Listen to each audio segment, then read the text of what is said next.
Shalom saudara sekalian, hari ini Jumat 19 Juni 2026.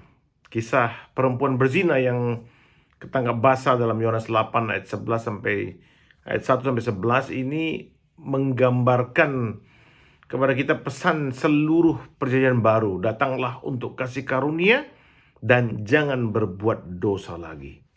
Itu pesannya, saudara ya.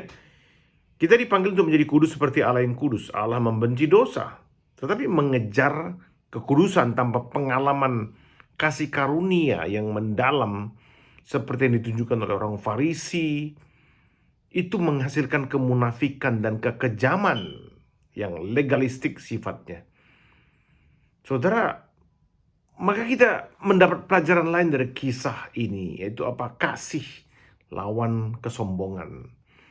Diana Butler Bass menyampaikan perbedaan penting antara keduanya. Kesombongan memisahkan kita dari orang lain, sementara kasih menghubungkan kita dengan orang lain, bahkan Tuhan. Kesombongan membangun tembok pemisah, tetapi kasih membangun jembatan penghubung.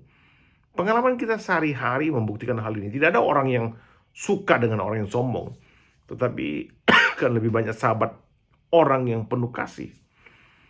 Orang-orang Farisi mewujudkan kesombongan diri, menggunakan kitab suci sebagai teropong atau kaca pembesar untuk meneliti orang lain. Mereka sangat peka akan dosa perempuan itu, saudara, tapi tidak peka akan dosa mereka sendiri.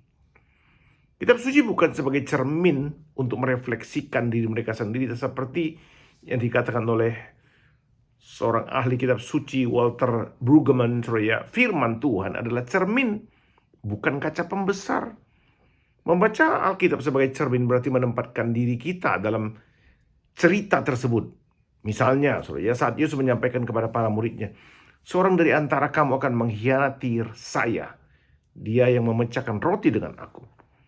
Saudara memakai Alkitab sebagai cermin, maka kita akan bertanya dalam saat teduh kita, meditasi kita pribadi, apakah saya juga termasuk orang yang sering mengkhianati Yesus? Atau sudah setiakah aku? Atau apakah kata-kataku seperti seorang murid Kristus? Itu Alkitab sebagai cermin. Alkitab atau khotbah atau renungan firman Tuhan itu sebagai cermin. Amin, saudara. Nah, dalam konteks perempuan berzina, bagaimana kita bercermin? Pertanyaan mungkin, apakah aku setelah diampuni Tuhan seperti perempuan itu akan berbuat dosa lagi?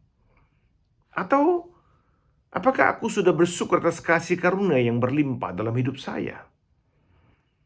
Atau apakah aku akan menyia-nyiakan kasih karunia atau kesempatan kedua yang Tuhan selalu berikan kepadaku? Kita diajak bercermin dari perempuan itu yang diberikan second chance, ya, kesempatan kedua oleh Tuhan.